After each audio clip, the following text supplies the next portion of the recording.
Asuntosyköyhtiö Pitkä Hauki. Today on the 28th of February 2023. Was it Pitkänkalliontie?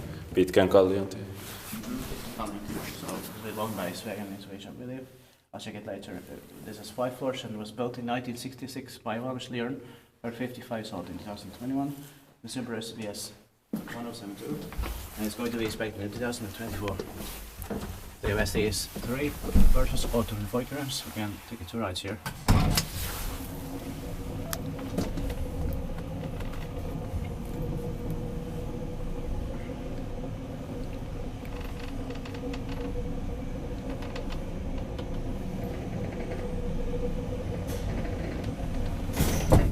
It's here in Haukilahti, in Espoo, Espoo region, modernized Finland.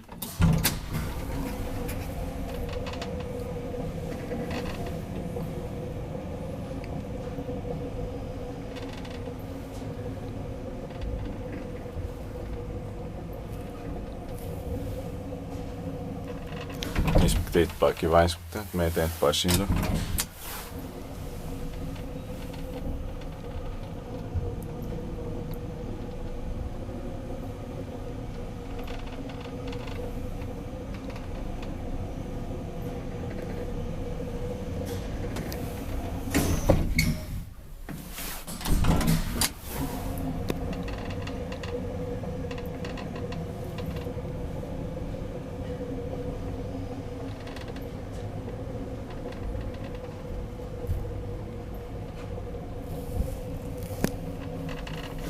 And it's the only staircase with an elevator in this residential building here. Yeah, or only staircase still, I think. But Thank you very much for watching.